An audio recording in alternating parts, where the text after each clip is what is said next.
So anyway, The Witness costs $40. No, it costs $39.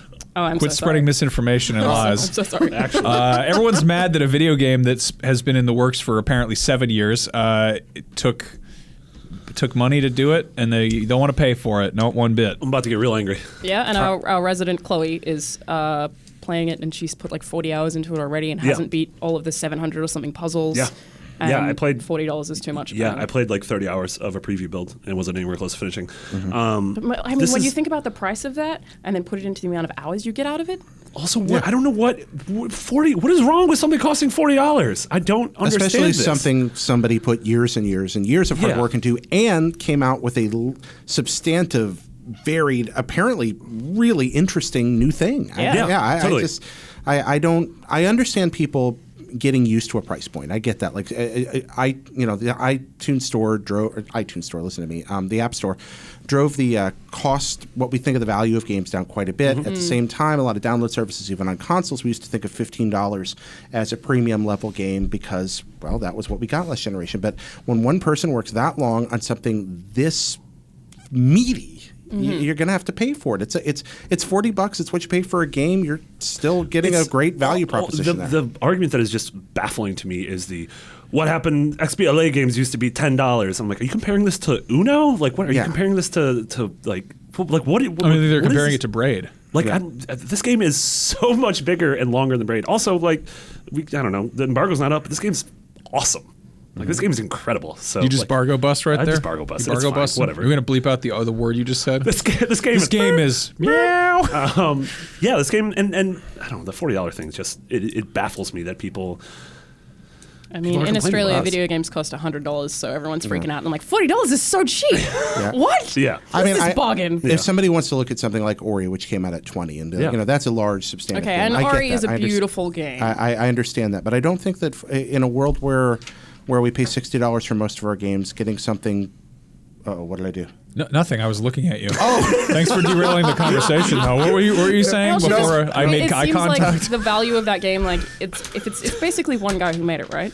No, he ended team. up building a very small team. Yeah. So it seems like they've priced it at a point at what they think that they deserve, and I don't think there's anything wrong with that. Like, if they put that much effort into it. He took all of his Braid money and put it into this game because it took 7 years to make the game. And I think asking for that amount of money or the money that you think you deserve is a good thing, and that we should be supporting Also, the developers game's real who pretty, want to it's do real that. smart, and it's like Lost. So I will pay $1 million for that. Yeah, I really hate the mentality that we're owed entertainment. Like, I think that entertainment has been devalued really hard. Like, do you remember what it used to be like? It used to be like $6 to go rent a movie from the store, and then it's like, I mean, there'd be bargain stuff, but to see a new movie and it comes out and it's, you go to Blockbuster or whatever, and then if you didn't return it, they would charge you more money. And now it's like, you go on Netflix and they're like, oh, there's new stuff. Great. Brand new things. I pay $10 a month and I get infinite free movies and TV shows. You don't even actively pay that. It just like secretly takes it out of your account. I was people are definitely entitled to entertainment. Like, even YouTube and Twitch streams are a really good example of that, where people get to view these things for free, but still get mad at creators for not making what they want or making stuff enough or like streaming often enough. You're like, you're viewing this for free. Yeah, and we make now that I think some of it tragically is just we know how many people work on something, and therefore we figure that determines how much we should pay for it. By that logic, that AAA games should be like $200, $300. Exactly. Yeah. I agree. I think that we sometimes undercut what people's services and hard work and their ideas, and frankly, their genius is worth. Braid's exceptional. Oh, yeah. And now he's come out and made something new, and I don't know what it's like yet, but I'm excited. No, you did say it was okay for me to ask you this, Marty. Yeah. So I didn't sign what an I've NDA. seen of this so far, it looks like it reminds me an awful lot of Myst, a game that was a big old deal when I was a young man. Reminds me a lot of Myst. So is that a fair comparison? Because my memories of Myst are not so good. Would you say they're foggy? I would say they're foggy. Remember Pissed? Oh, I do. Yes, with John Goodman did the voice for that.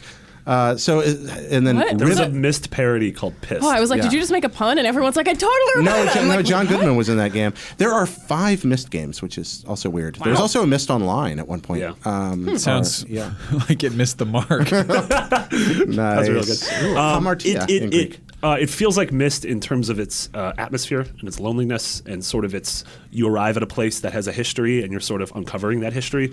But in terms of the mechanics, the puzzles are... So can we talk about like the premise of this game for people who don't know without breaking embargo? Yeah, totally. It's like you show up on an island. You show up on an island and there are 700 puzzles across the island. And the puzzles are all... the core mechanic is that you see a grid and then you trace a line from one part of the grid to the other part of the grid. The grid's almost like a checkerboard. But though that's the core mechanic, it starts teaching you the inner logic and rules of more complicated puzzles as it moves on. And you solve puzzles which bring to life other parts of the island. And you solve a puzzle that'll power a windmill, and then you go to the windmill and there's all these other puzzles, and you solve these things, and all of a sudden it opens a door on a beach.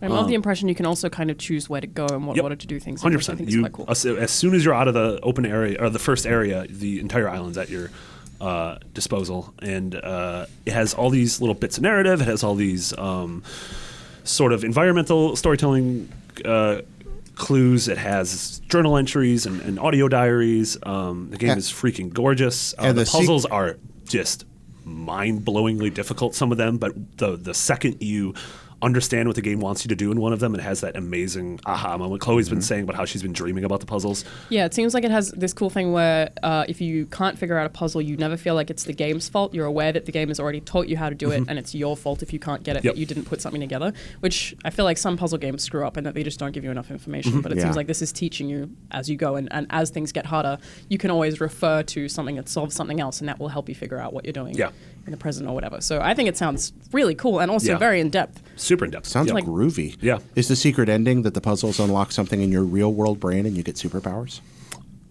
Can games do that? I don't know. I mean, maybe. Maxing I'd say $40 for that. $40, yeah, totally. I don't think that's a thing that happens ever. Not yet.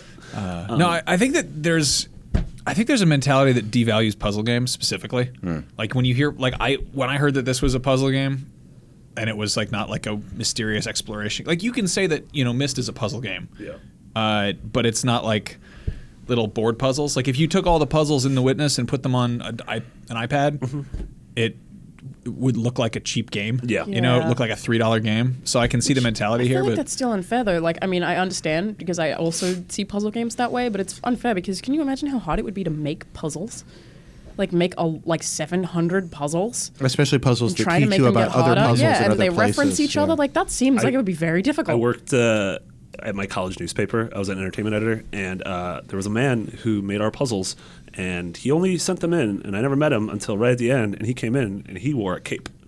Whoa! Nice. Our puzzle crafter wore a cape. Nice. A very weird boy. That's very, very cool. I respect that. Very creepy. I don't. Ever watch Wordplay? I think it's very weird. Wordplay? Yeah, the documentary about making crossword puzzles for the New York Times. Yeah, the Jon Stewart. Yeah, it's really good. I watched that Sandra Bullock movie where she's a woman who makes crossword puzzles and then she gets kidnapped by the Sandman in a hot air balloon, I think. What movie Classic is Sandra this? Bullock. I might have mixed up some of that, but the guy who played Sandman in Spider-Man 3 is in that film, and there was also a scene with a hot air balloon. I don't remember. Is that the next? Is this real? It's a true film. Speed 2? True Lies. Nope. It's a true No, film. it's not Speed 2. Nope. Yeah, we're going to have a lot more on The Witness in the coming weeks. And Yeah. we're also going to try to get Jonathan Blow in here. Cool. Podcast. Awesome. Yeah.